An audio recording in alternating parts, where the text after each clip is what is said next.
నమస్కారం ఘంటారావానికి స్వాగతం. ముందుగా ప్రధానాంశాలు. భారా సహాయంలో కాంట్రాక్టులపై విచారణకు సిద్ధమా అన్న రేవంత్.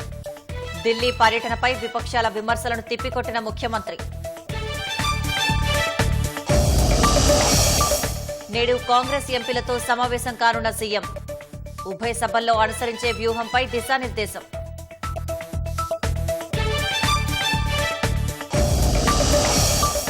సీతారామ టెండర్ల ప్రక్రియ వేగవంతం చేయాలన్న ఉత్తమ్. చిన్న కాళేశ్వరం భూసేకరణ పూర్తి చేయాలని అధికారులకు ఆదేశం. ప్రకృతి సేద్యానికి 2481 కోట్లు కేటాయించిన కేంద్రం. వన్ నేషన్ వన్ సబ్స్క్రిప్షన్ పథకానికి మంత్రివర్గం ఆమోదం. రాజ్యాంగం ఆమోదం పొంది నేటితో 75 ఏళ్లు పూర్తి. పార్లమెంటు సెంట్రల్ హాల్లో ప్రత్యేక కార్యక్రమాలు.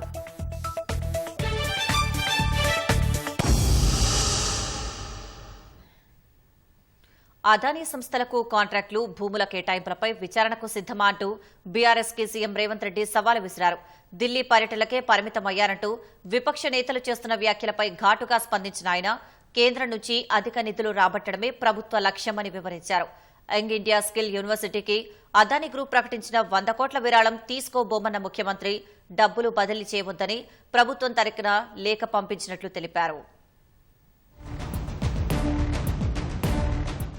గత ప్రభుత్వ హయాంలోనే అదానీ గ్రూప్నకు ప్రాజెక్టులు, భూములు అప్పజెప్పారని ముఖ్యమంత్రి రేవంత్ రెడ్డి విమర్శించారు. బీఆర్ఎస్ పాలనలో ఇచ్చిన కాంట్రాక్టులపై విచారణకు సిద్ధమా అని సవాల్ విసిరారు. అదానీతో ఒప్పందాల్ని రద్దు చేయాల్సి వస్తే బీఆర్ఎస్ నేతలపై కేసులు పెట్టాల్సి వస్తుందని తెలిపారు. జైలుకెళ్లిన వారంతా సీఎం అవుతున్నారని అనుకుంటున్నారని, కేటీఆర్ ఎప్పుడు జైలుకు పోదామా అని చూస్తున్నారని రేవంత్ రెడ్డి ఎద్దేవా చేశారు. సిద్ధంగా ఉన్నాడు ఆయన ఇచ్చిన అన్నిటి మీద విచారణకు. పెట్టూరి జైలుకు పోతానే ఆయనే అంటాడు. ఆయన ఏమనుకుంటున్నట్టు నిన్న పేపర్లో చూసిన జైలుకు పోయిన వాళ్ళందరూ అయినరా ఆ లెక్కన ముందుగాల వాళ్ళ చెల్లెలు పోయింది. మరి అట్లా కూడా ఈయనకు అవకాశం లేదు కదా. ఆ ఫ్యామిలీలో ఉన్న పోటీని తట్టుకోలేక కాబట్టి ఇట్లాంటి చిల్లర ఆలోచనలు మానాలి. నేను చేసిన ప్రయత్నం అదాని సిఎస్ఆర్ ఫండ్స్ నుంచి తెలంగాణ నిరుద్యోగ యువకుల కోసం, వాళ్ళ భవిష్యత్తు నిర్మించడం కోసం ఆలోచన చేసి యంగ్ ఇండియా స్కిల్స్ యూనివర్సిటీకి సిఎస్ఆర్ ఫండ్స్ కింద 100 కోట్లు తీసుకొస్తే అది రాష్ట్రానికి ప్రయోజనం. కేసీఆర్ లాగా అదాని నుంచి అప్పనంగా నిధులు మా కుటుంబానికి కొట్టేయలే. పదే పదే ఢిల్లీ వెళుతున్నారంటూ విపక్షాలు చేస్తున్న ఆరోపణలపై మండిపడిన ముఖ్యమంత్రి ప్రధాని మోదీ వద్ద మోకరిల్లడానికో, కేసుల నుంచి తప్పించుకోవడానికో వెళ్లడం లేదన్నారు. అవసరమైతే కేంద్రాన్ని నిలదీసి రాష్ట్రానికి రావాల్సిన నిధులు, అనుమతులు రాబట్టేందుకు వెళుతున్నట్లు తెలిపారు. బీఆర్ఎస్ కడుపు మంట, దుఃఖం, కాకిగోలను పట్టించుకోమని రేవంత్ రెడ్డి వ్యాఖ్యానించారు. వివిధ రాష్ట్రాలతో కూడుకున్న కేంద్ర ప్రభుత్వం వివిధ రాష్ట్రాలకు ఇవ్వాల్సిన నిధులను ఖచ్చితంగా ఇవ్వాల్సిందే. రాజకీయ పక్షపాత వైఖరితోనే నిర్లక్ష్యం వహించినా, లేకపోతే అన్యాయం చేసినా ప్రస్తావించడానికి పర్యటన చేయాలి. మన అంశాలను వాళ్ళ దృష్టికి తీసుకెళ్లకుండా రాష్ట్రానికి నిధులు వస్తాయనో, అనుమతులు వస్తాయనో ఫామ్ హౌస్లో పండుకుంటే రాష్ట్ర ప్రజలకు ప్రయోజనం ఉండదు. తప్పకుండా ఢిల్లీ నుంచి రాబట్టుకోవాల్సిన నిధులను అన్నిటినీ రాబట్టుకుంటాము. అప్పుడే తెలంగాణ రాష్ట్రం అభివృద్ధి జరుగుతుంది. తెలంగాణ రాష్ట్ర హక్కులను మనం కాపాడిన వాళ్ళం అవుతాము. గౌతమ్ అదానీపై ఆరోపణల దృష్ట్యా యంగ్ ఇండియా స్కిల్ యూనివర్సిటీ కోసం ప్రకటించిన 100 కోట్ల విరాళం తీసుకోవద్దని నిర్ణయించినట్లు ముఖ్యమంత్రి రేవంత్ రెడ్డి వెల్లడించారు. మంచి ఉద్దేశంతో ఏర్పాటు చేస్తున్న యంగ్ ఇండియా స్కిల్ యూనివర్సిటీ వివాదాస్పదం కావద్దన్న ఉద్దేశంతో ఆ నిర్ణయం తీసుకున్నట్లు తెలిపారు. యంగ్ ఇండియా స్కిల్ యూనివర్సిటీ విరాళాలకు ఆదాయ పన్ను మినహాయింపు ఇటీవలే వచ్చిందన్న సీఎం ఇప్పటి వరకు ఏ సంస్థ నుంచి ₹1 తీసుకోలేదని రేవంత్ రెడ్డి పేర్కొన్నారు. జరుగుతున్న వివాదాలు, ఆరోపణలు, రకరకాల పరిస్థితుల వల్ల మీరు ముందుకు వచ్చి ఉదారంగా తెలంగాణ యంగ్ ఇండియా స్కిల్స్ యూనివర్సిటీకి ఇస్తాన్న 100 కోట్ల రూపాయలను తెలంగాణ రాష్ట్ర ప్రభుత్వము స్వీకరించడానికి సిద్ధంగా లేదు. కాబట్టి దయచేసి మీ 100 కోట్ల రూపాయలను యంగ్ ఇండియా స్కిల్స్ యూనివర్సిటీకి బదిలీ చేయొద్దు అని చెప్పి విస్పష్టంగా వారికి లేఖ రాయడం జరిగింది. పక్క రాష్ట్రాలు, పక్క దేశాలలో అదానీ గ్రూప్ ఆఫ్ కంపెనీస్ మీద జరుగుతున్న వివాదానికి తెలంగాణ రాష్ట్ర ప్రభుత్వానికి ఎలాంటి సంబంధం లేదు. రాష్ట్ర ప్రభుత్వ ప్రయోజనాల కోసం తీసుకున్న నిధులను కూడా రాజకీయ కోణంలో ఆరోపణలు చేయడం ద్వారా నిరుద్యోగ యువకులకు నష్టపరిచే విధంగా వ్యవహరించే వాళ్లకు రాష్ట్ర ప్రభుత్వం ఈ నిర్ణయం తీసుకున్నది. మహారాష్ట్రలో ఎన్డీఏ ప్రభుత్వం, జార్ఖండ్లో ఇండీ కూటమి ప్రభుత్వాలు తిరిగి ఏర్పడ్డాయని బీజేపీ, కిషన్ రెడ్డి ఎందుకు సంబరపడుతున్నారో అర్థం కావడం లేదంటూ ముఖ్యమంత్రి రేవంత్ రెడ్డి వ్యాఖ్యానించారు. మహారాష్ట్రలో రాష్ట్ర ప్రభుత్వానికి సంబంధించిన ఓటు మహాయుతికి వేసిండ్రు. కేంద్ర ప్రభుత్వానికి సంబంధించిన ఓటు రాహుల్ గాంధీకి వేసారు. అన్ని అసెంబ్లీలు ఓడిపోయినా నాందేడు పార్లమెంట్లో రవీంద్ర చౌహాన్ కాంగ్రెస్ పార్టీ గెలిచింది.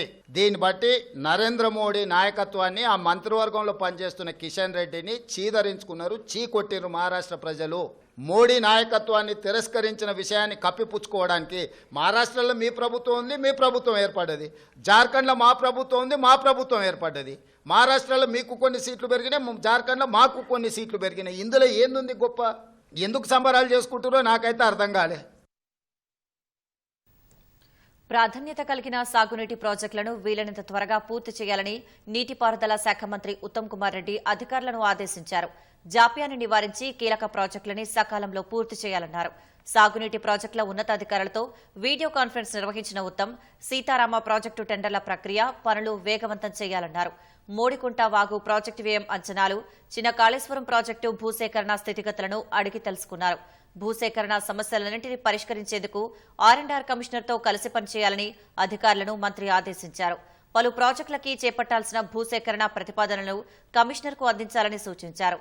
డ్యాంలు, రిజర్వాయర్లలో పూడిక తీయడానికి టెండర్లు వేయాలన్న ఉత్తమ్ నిల్వ సామర్థ్యం పునరుద్ధరణకు, నీటి నాణ్యత నిర్వహణకు పూడిక తీత అవసరమన్నారు.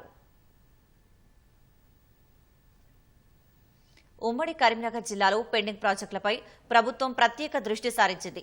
అదనంగా మరో 1,00,000 ఎకరాలకు సాగునీరు అందించేందుకు కసరత్తు చేస్తోంది. అందులో భాగంగా పెద్దపల్లి జిల్లా ధర్మారం మండలంలో పత్తిపాక రిజర్వాయర్ నిర్మాణానికి స్థల పరిశీలన చేసి డీపీఆర్ రూపొందించాలని అధికారులను మంత్రి దుద్దిళ్ల శ్రీధర్ బాబు ఆదేశించారు. శ్రీపాద ఎల్లంపల్లి ప్రాజెక్టు నుంచి ఉమ్మడి కరీంనగర్ జిల్లాకి సాగునీరు అందించేందుకు ప్రతిపాదనలో ఉన్న పత్తిపాక రిజర్వాయర్ నిర్మాణానికి మోక్షం లభించనుంది.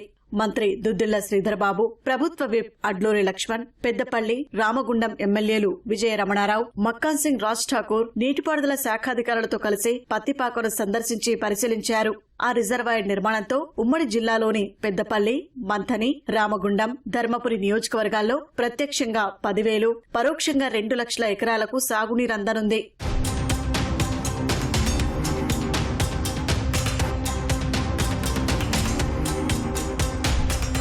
బీడు భూములకి సాగునీరు అందించే లక్ష్యంతో ప్రత్తిపాక రిజర్వాయర్ చేపడుతున్నట్లు ఐటీ పరిశ్రమల శాఖ మంత్రి శ్రీధర్ బాబు తెలిపారు. నిర్వాసితులకు మెరుగైన పరిహారం ఇచ్చేలా కృషి చేస్తామన్న మంత్రి ప్రజలకు మేలు చేసేందుకు ప్రయత్నిస్తుంటే బీఆర్ఎస్ బురద చల్లే ప్రయత్నం చేస్తోందని ఆరోపించారు. 10 ఏళ్లు పనిచేయలేక జిల్లా వాసులను నిర్లక్ష్యం చేసిన నాయకులు ఇప్పుడు తాము చేస్తున్న పనులను అడ్డుకునే ప్రయత్నం చేస్తున్నారని శ్రీధర్ బాబు విమర్శించారు. ఆనాడు ఎస్ఆర్ఎస్పీ గానీ, ఆనాడు ఫ్లడ్ ఫ్లో కెనాల్ గానీ, మిడ్మానేర్ గానీ, ఎల్ఎండి గానీ, శ్రీపాద ఎల్లంపల్లి గానీ, ఇవన్నీ ఉమ్మడి జిల్లాకు సంబంధించిన ప్రాజెక్టులు మొదలుపెట్టింది కాంగ్రెస్ పార్టీ. ఇంకా మిగిలిపోయిన ఆయకట్టు ఎక్కడ ఉన్నా తప్పకుండా మా బాధ్యతలో భాగంగానే తప్పకుండా అక్కడ ప్రాజెక్టులు చేపడతాం, రిజర్వాయర్లు ఏర్పాటు చేస్తాం. ఈరోజు ఇక్కడ పత్తిపాకకు సంబంధించిన రిజర్వాయర్ ఏర్పాటు చేయడం వల్ల 10,000 ఎకరాలు అదనంగా సాగుతో పాటు 2,00,000 ఎకరాలకి స్థిరీకరణ అవకాశం ఉంది. దాన్ని చేపట్టే కార్యాచరణ తీసుకున్నాం, ఖచ్చితంగా చేసి పెడతాం. ఉమ్మడి జిల్లాకు సంబంధించిన రైతాంగ సోదరులకి ఒకటి సాగునీరు అందియాలి, పండించిన పంటకు కనీస మద్దతు ధర ఇవ్వాలి. మేము చెప్పిన ప్రతి రైతు సోదరుడికి ఏ విధంగా మేలు చేస్తామనే ప్రతి కార్యాచరణ జరగాలని ఒక ప్రణాళిక సిద్ధం చేసుకుని ముందుకెళ్తాం. పత్తిపాక రిజర్వాయర్ ద్వారా పెద్దపల్లి జిల్లా రైతుల 20 ఏళ్ల పోరాటం ఫలించబోతోందని ప్రభుత్వ విప్ అడ్లూరి లక్ష్మణ్, పెద్దపల్లి ఎమ్మెల్యే విజయ రమణారావు ఆశాభావం వ్యక్తం చేశారు. ఆ రిజర్వాయర్ తో జిల్లాలోని చివరి ఆయకట్టుకు సాగునీరు అందుతుందని తెలిపారు. గత ప్రభుత్వం ఏ రోజు పత్తిపాక రిజర్వాయర్ గురించి ఆలోచించలేదని విమర్శించారు. గత ప్రభుత్వం గోదావరి నుంచి నీళ్లను మల్లన్న సాగర్ వరకు తరలించారే తప్ప తలాపున గోదావరి ఉన్నా ఇక్కడి ప్రజలకు నీళ్లు ఇవ్వలేదని ఆరోపించారు. ఇక్కడ రిజర్వాయర్ ఏర్పాటు చేయడం వల్ల ఈ ప్రాంతానికి సంబంధించిన చివరి టేలండి వరకు నీళ్ళు వచ్చే విధంగా ప్రణాళిక తయారు చేయాలని చెప్పేసి ఇవ్వడం జరిగింది. దానికి ఫైనాన్స్ ఆమోదం తెలుపుకుంటూ ఈరోజు స్థలాన్ని ప్రత్యేకంగా స్థలాన్ని విజిట్ చేసి ఇక్కడ రైతులతో కూడా వారి అభిప్రాయం తెలుసుకోవడం జరిగింది. సాధ్యమైన తొందరగా ఈ ప్రాంతానికి, ఈ రైతాంగానికి కూడా చివరి ఆయకట్టు వరకు నీళ్ళు వస్తాయనే విషయాన్ని రైతులకు మనవి చేస్తున్నాం. పెద్దపల్లి జిల్లాకు సంబంధించి దాదాపు 2,00,000 ఆయకట్టు స్థిరీకరణ జరగాలని చెప్పి గత 20 సంవత్సరాల నుంచి పత్తిపాక రిజర్వాయర్ అయితేనే మరి టేలెండ్కు నీళ్ళు వస్తాయని చెప్పి రైతుల ఆకాంక్ష, కోరిక. మరి ఉమ్మడి ఆంధ్రప్రదేశ్ కాంగ్రెస్ లో శ్రీకారం చుట్టినప్పటికీ కూడా తెలంగాణ రాష్ట్రం వచ్చిన తర్వాత బీఆర్ఎస్ ప్రభుత్వం ఏర్పడిన తర్వాత 10 ఏళ్లు కాలయాపన చేసి మోసం చేసిన తప్ప కట్టే ప్రయత్నం చేయలేదు. మళ్ళీ కాంగ్రెస్ పార్టీ ఇవాళ ప్రభుత్వం వచ్చిన తర్వాత తెలంగాణ రాష్ట్రంలో ఇవాళ దాదాపు 3 టీఎంసీలతోని రిజర్వేర్ ప్లాన్ చేయడం జరుగుతూ ఉంది. త్వరలోనే కార్యక్రమం చేయబోతా ఉన్నాం. టైలెండ్ ప్రాంతాల సమస్యలకు శాశ్వత పరిష్కారంగా పత్తిపాక రిజర్వాయర్ నిలుస్తుందని కాంగ్రెస్ నేతలు తెలిపారు. ఆర్థిక క్రమశిక్షణను పాటిస్తూ సంక్షేమ పథకాలను ప్రజలకు చేరవేస్తున్నామని రవాణా శాఖ మంత్రి పొన్నం ప్రభాకర్ అన్నారు. కరీంనగర్ జిల్లా హుజరాబాద్ వ్యవసాయ మార్కెట్ కమిటీ నూతన పాలకవర్గం ప్రమాణ స్వీకార మహోత్సవానికి హాజరై కమలాపూర్ వెళ్తుండగా ఉప్పల్ వద్ద రైల్వే గేటు పడడంతో ఆయన ఆగిపోయారు. ఉప్పల్ రైల్వే స్టేషన్ పరిధిలోని రైల్వే ఓవర్ బ్రిడ్జి నిర్మాణ పనులను వెంటనే పూర్తి చేయాలని బండి సంజయ్ని కోరారు. హన్మకొండ జిల్లా కమలాపూర్లో వ్యవసాయ మార్కెట్ కమిటీ నూతన పాలకవర్గ ప్రమాణ స్వీకార మహోత్సవానికి మంత్రి హాజరై నూతన పాలకవర్గాన్ని అభినందించారు. సిద్దిపేట జిల్లా హుస్నాబాద్లో ప్రజాపాలన ప్రజా విద్యోత్సవాల సాంస్కృతిక ప్రదర్శన కార్యక్రమానికి మంత్రి పొన్నం ప్రభాకర్ హాజరై వీక్షించారు.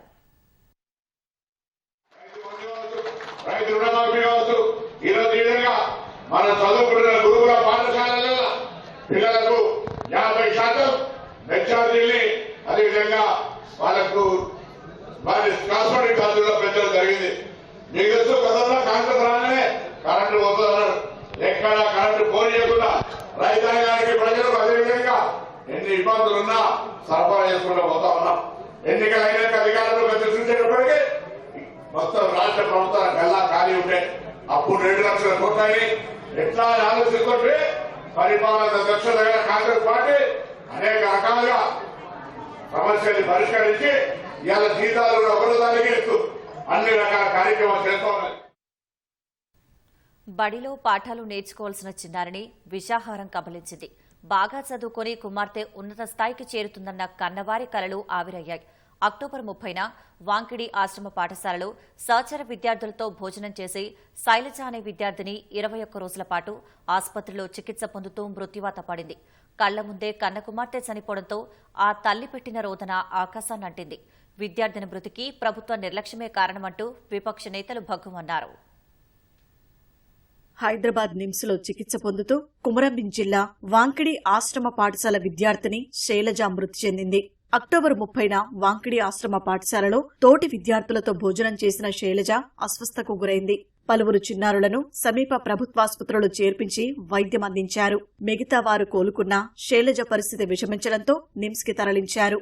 21 రోజుల పాటు వెంటిలేటర్పై చికిత్స పొందుతూ విద్యార్థిని శైలజ మృత్యువాత పడింది. మృతదేహానికి గాంధీ ఆసుపత్రిలో పోస్టుమార్టం పూర్తి చేశారు.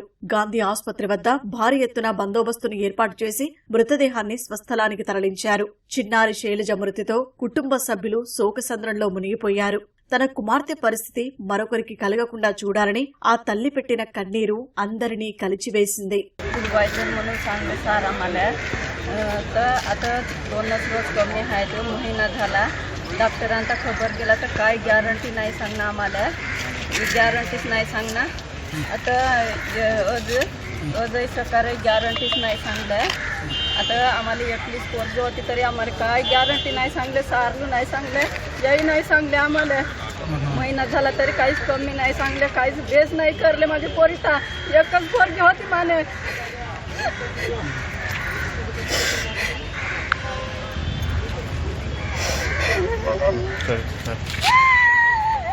బాలికలు అస్వస్థకు గురై దాదాపు నెల రోజులు గడుస్తున్నా ఇప్పటి వరకు అధికారులు కారణాలను వెల్లడించలేదు.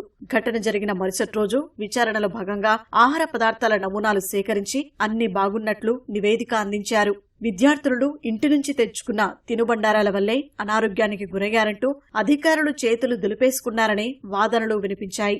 ఘటన జరిగిన రోజే విచారణ చేపడితే బాగుండేదని విద్యార్థుల తల్లిదండ్రులు భావించారు. కలుషితానికి గల కారణాలను అధికారులు ఇప్పటికీ పూర్తిస్థాయిలో చెప్పకపోవడంపై పలువురు అనుమానాలు వ్యక్తం చేస్తున్నారు.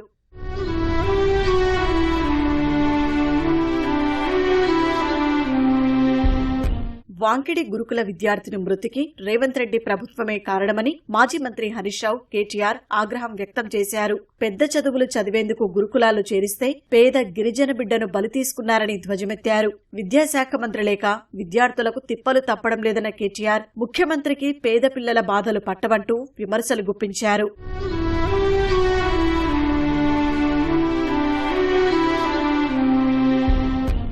సహచర విద్యార్థులతో బడిలో పాఠాలు నేర్చుకోవాల్సిన చిన్నారి విషాహారంతో కన్నుమూయటం కలిచివేసిందని హరీష్ రావు అన్నారు.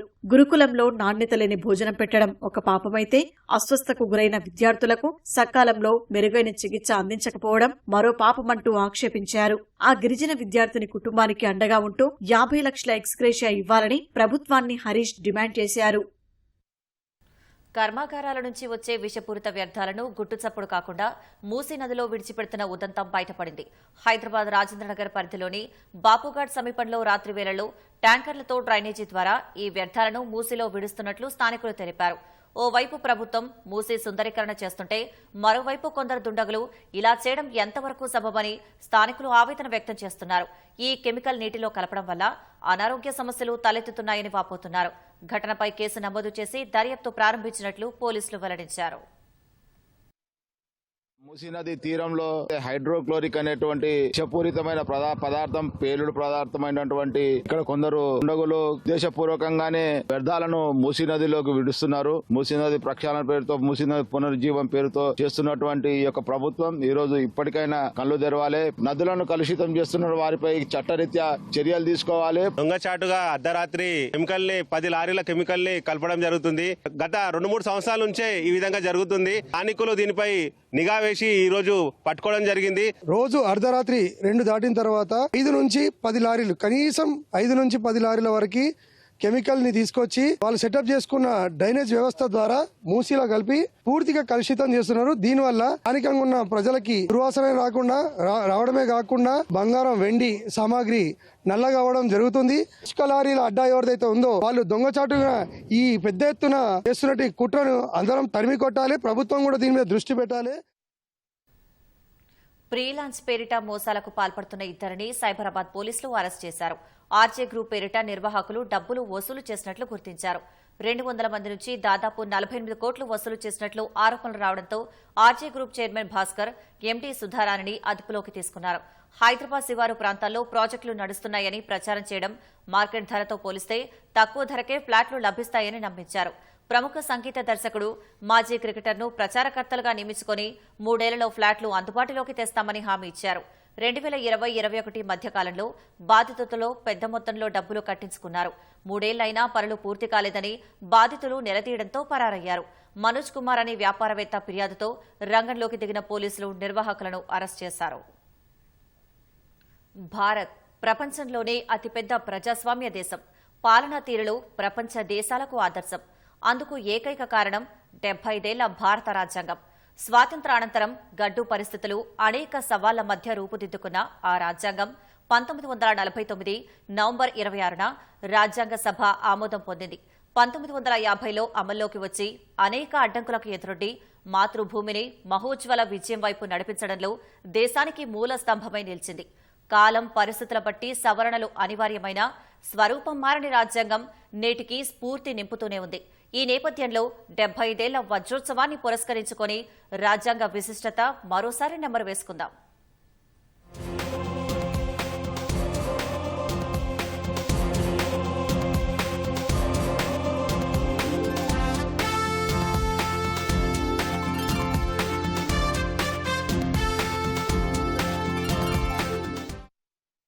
ప్రపంచంలోని రాజ్యాంగాలన్నింటిలోకెల్లా భారత రాజ్యాంగం అతిపెద్దది. అది కూడా లిఖిత రూపంలోనే. ఐవర్ జెన్నింగ్స్ లాంటి వాళ్లు న్యాయవాదుల స్వర్గమన్నా హెచ్వి కామత్ ఐరావతంతో పోల్చిన 75 ఏళ్లుగా నిశ్శబ్దంగా ఇది మాత్రం తన పని తాను చేసుకుంటూనే పోతోంది. ఈ దేశం ఒక జాతిగా మనగలదా అన్న అనుమానాలు, అవహేళనను పటాపంచలు చేస్తూ వైవిధ్య భారతాన్ని ఒక్కతాటిపై నిలిపి అభివృద్ధి పథంలో ముందుకు నడిపిస్తోన్న ఆ అదృశ్య శక్తి మన రాజ్యాంగమే. ఆ సేతు హిమాచలం వరకు భిన్నత్వంలో ఏకత్వానికి ప్రతీకగా నిలిచే భారతావనిలో ఎన్నో మతాలు, కులాలు, భాషలు, తెగలు, అల్పసంఖ్యాక వర్గాలు, వెనకబడిన ప్రాంతాలు, మరెన్నో పరిమితులు. వాటన్నింటినీ దృష్టిలో పెట్టుకుని భవిష్యత్తులో వచ్చే సమస్యలు, సవాళ్లను ముందుగానే ఊహించి తగిన రీతిలో ఇంత పెద్ద రాజ్యాంగాన్ని నిర్మించడమే ఒక సవాల్. నాటి దార్శనిక నాయకత్వం ఆ సవాల్ను కూడా ఒక అవకాశంగానే తీసుకుంది. అనేక కలయికలతో దేశ నిర్మాణానికి, పాలనా వ్యవస్థకు ఆయువు పట్టుగా రూపుదిద్దుకున్న రాజ్యాంగాన్ని 1949 నవంబర్ 26న రాజ్యాంగ పరిషత్ ఆమోదించింది. 1950 జనవరి 26న భారత రాజ్యాంగం అమల్లోకొచ్చింది. 26 नवंबर को हमारा संविधान हमने अंगीकृत किया था और हमारे संविधान बनाते समय बाबा साहब अम्बेडकर और मनुष्यों का त्याग, समर्पण, उनके कर्तव्य को याद करने का दिन है कि आज 75 वर्ष की लोकतंत्र की यात्रा में भारत का लोकतंत्र भी सशक्त हुआ है, मजबूत हुआ है और वो लोकतंत्र हमें संविधान की मूल भावनाओं से मिला है। భారతదేశం రాజ్యాంగానికి వజ్రోత్సవం జరుపుకుంటున్న తరుణమిది. దేశ పాలనా వ్యవస్థకు, ప్రజల అభ్యున్నతికి పునాదిగా నిలిచింది ఈ గ్రంథం. నిరంకుశ వలస పాలన, ఉప్పెనై ఎగిసిన స్వాతంత్ర పోరాటం నుంచి ఆవిర్భవించిన రాజ్యాంగం స్వేచ్ఛ, సమానత్వం, న్యాయం, సౌభ్రాతృత్వం అంతర్భాగాలుగా ప్రజల ఆశలు, ఆశయాలు, ఆకాంక్షలకు నిదర్శనంగా నిలిచింది, నిలుస్తోంది. డాక్టర్ బిఆర్ అంబేద్కర్ లాంటి దార్శనిక నాయకుల నేతృత్వంలోని రచనా సంఘం సుదీర్ఘ చర్చలు, వాదోపవాదాల అనంతరం ప్రజల హక్కుల రక్షణగా బలమైన చట్టబద్ధ నియమావళిని రూపొందించింది. రాజ్యాంగ పీఠికనే ఆ స్ఫూర్తిని తెలియచేస్తుంది. రాజ్యాంగ రచనలో పలు దేశాల నుంచి కీలక అంశాలు స్వీకరించినా వాటికంటే మెరుగ్గా సేవలందించేలా రూపుదిద్దుకుంది భారత రాజ్యాంగం. ప్రపంచ దేశాల్లోని అతిపెద్ద ప్రజాస్వామ్య దేశంగా భారత్ ఎదగడానికి రాజ్యాంగమే మూల కారణం.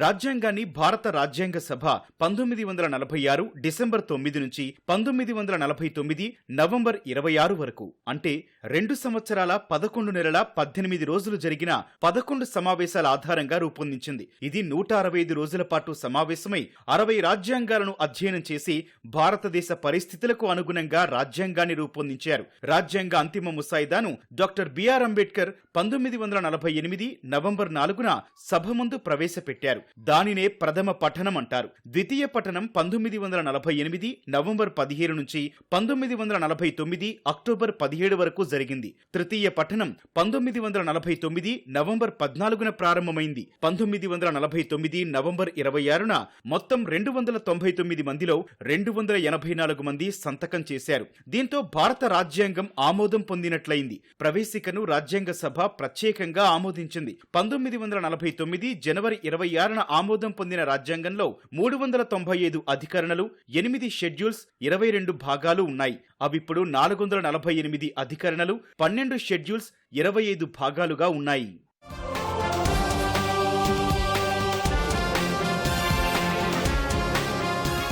రాజ్యాంగ ఆమోదం 1949 జనవరి 26న జరిగిన, అమల్లోకొచ్చింది మాత్రం జనవరి 26, 1950న.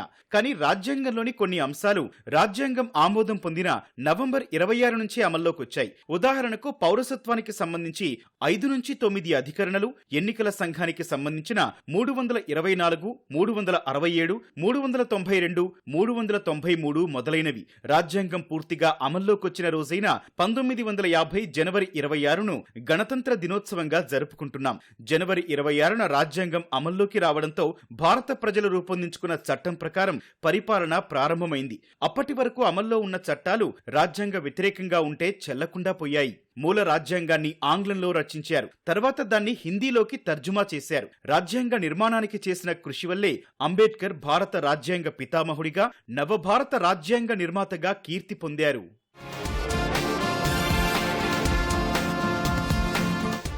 రాజ్యాంగానికి ప్రవేశిక ముఖ్యం. రాజ్యాంగం లక్ష్యాలు, ఆశయాలు, ఆదర్శాలను ప్రవేశిక వివరిస్తుంది. రాజ్యాంగంలో స్థూలంగా, సుదీర్ఘంగా ఉన్న అంశాలను ఇందులో పొందుపరిచారు. రాజ్య స్వభావాన్ని ఇది వివరిస్తుంది. రాజ్యాంగ నిర్మాతలు రాజ్యాంగ ప్రవేశికలో గొప్ప పదజాలం, భావజాలాన్ని పొందుపరిచారు. ప్రవేశిక రాజ్యాంగానికి తాత్విక పునాదిగా పేర్కొనవచ్చు. ప్రవేశిక ప్రకారం రాజ్యాంగ ఆధిక్యానికి, అధికారానికి ప్రజలే ఆధారం. ఎందుకంటే మన రాజ్యాంగం ప్రజల వల్ల రూపొంది ప్రజలు తమకు తాము సమర్పించుకున్నదని ప్రవేశికలో పేర్కొన్నారు. భారతదేశాన్ని ఒక సర్వసత్తాక, సామ్యవాద, లౌకిక, ప్రజాస్వామ్య గణతంత్ర రాజ్యంగా ప్రవేశిక పేర్కొంది. ఇందులోని సార్వభౌమాధికారం అంటే రాజ్యం ఒక సర్వ స్వతంత్రమైన వ్యవస్థ అని అర్థం. అంతర్గతంగా వ్యక్తులందరిపై, సమూహాలన్నింటిపై, సంస్థలన్నింటిపై తన అధికారం కలిగి ఉంటుందని, బహిర్గతంగా ఏ ఒక్క రాజ్యం జోక్యాన్ని సహించదని అర్థం. రెండోదైన సామ్యవాదం ప్రకారం ఆస్తిలోనూ, సామాజిక హోదాలోనూ హెచ్చుతగ్గుల నివారణే దీని ఉద్దేశం. మత ప్రమేయం లేని రాజ్యాన్ని లౌకిక రాజ్యం అంటారు. మత ప్రమేయం లేనిది అంటే ఎవరికి నచ్చిన మతాన్ని వారు స్వీకరించే అవకాశం అవకాశం కల్పించే రాజ్య వ్యవస్థ అని. మన రాజ్యాంగం ప్రాథమిక హక్కుల్లో 25 నుంచి 28 వరకు ఉన్న అధికరణలు మత స్వేచ్ఛ గురించి పేర్కొంటున్నాయి.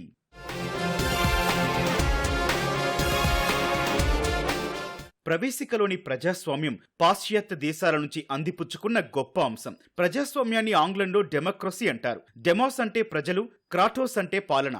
పాలనలో ప్రజల భాగస్వామ్యం ఉంటేనే ప్రభుత్వం రాణిస్తుంది అనే అంశాన్ని రాజ్యాంగమే నిర్ణయించింది. గణతంత్రం అనే మరో పదం ప్రకారం రాజ్యాధినేత వంశపారపర్యంగా కాకుండా ఎన్నికైతే అలాంటి రాజకీయ వ్యవస్థను గణతంత్రం అంటారు. దేశంలోని ఎన్నికలను గణతంత్రం ఆధారంగానే నిర్వహిస్తారు. రాజ్యాంగం అమల్లోకి వచ్చినప్పటి నుంచి భారతదేశం ఒక బ్రిటిష్గా కాక గణతంత్ర రాజ్యంగా ఏర్పడింది. ప్రవేశిక ప్రజలందరికీ సాంఘిక, ఆర్థిక, రాజకీయ న్యాయం అందాలని ప్రవచిస్తోంది. సామాజిక న్యాయం కోసం రాజ్యాంగంలో ఎన్నో అంశాలను పొందుపరిచారు. అలాగే స్వేచ్ఛ, సమానత్వం, సౌభ్రాతృత్వం లాంటివి దేశ ప్రజల ఆకాంక్షలకు అనుగుణంగా నిలిచాయనేది రాజ్యాంగవేత్తల అభిప్రాయం. ఇన్ని ప్రత్యేకతలు కలిగిన ప్రవేశికను ఎర్నెస్ట్ బార్కర్ అనే ప్రముఖ రాజనీతి తత్వవేత్త principle of social and political theory అనే తన పుస్తకానికి తొలి పలుకుగా ఉపయోగించారు. సుప్రీంకోర్టు సీజేగా పనిచేసిన జస్టిస్ ఎం హిదాయతుల్లా ప్రవేశిక రాజ్యాంగానికి ఆత్మలాంటిదని పేర్కొన్నారు. రాజ్యాంగం గొప్పతనం ఏంటంటే ఇప్పుడు ఒక 75 ఏళ్ల తర్వాత కూడా మనం చూసిన పని అయితే ఒక అద్భుత ప్రజాస్వామ్య వ్యవస్థని భారతదేశానికి అందించగలిగింది. మనం చూస్తున్నాం చుట్టుపక్కల అనేక దేశాలలో ప్రజాస్వామ్యయుతంగా బయలుదేరిన దేశాలని కూడా ఇవాళ నియంత్రణ దేశాలుగా మారిపోతుంది. కానీ మన దేశంలో గొప్పతనం ఏంటంటే ఎన్నికలు సజావుగా సాగటం, స్వేచ్ఛాయుత వాతావరణంలో జరగటం, ప్రజల యొక్క మనోభావాన్ని ప్రతిబింబించడం మనకు స్పష్టంగా కనబడుతుంది. నిజమైన విషయం ఏంటంటే ఒక బలమైన ప్రజాస్వామ్య వ్యవస్థని రాజ్యాంగం అనుమానాస్పదంగా భారతదేశానికి అందించింది. కనుక రాజ్యాంగం యొక్క గొప్పతనం ఏమిటి, ఘన విజయాల్లో మొట్టమొదటిది ఏమిటి అంటే నేను చెప్తాను, అవి ప్రజాస్వామ్యాన్ని నిలబెట్టడం.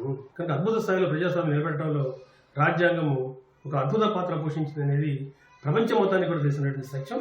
దాన్ని కూడా మనం గుర్తుపెట్టుకోవాల్సిన అవసరం ఉన్నది. స్వాతంత్ర పూర్వం నుంచి మొదలైన రాజ్యాంగ రచన ప్రక్రియ స్వాతంత్ర్యానంతరం 2 ఏళ్ల వరకు జరిగింది. కానీ ఇది ఏళ్ల నాటి ముందు చూపుతో భారతీయుల సంక్షేమం సహా పేదల అభ్యున్నతి కేంద్రంగానే పనిచేసింది. ముఖ్యంగా సామాజిక న్యాయం పెంపొందించడంలో భారత రాజ్యాంగం ప్రధాన పాత్ర పోషించింది. గ్రాన్ విల్లే లాంటి మేధావులు భారత రాజ్యాంగాన్ని ఒక సామాజిక విప్లవ సాధనంగా అభివర్ణించడమే అందుకు నిదర్శనం.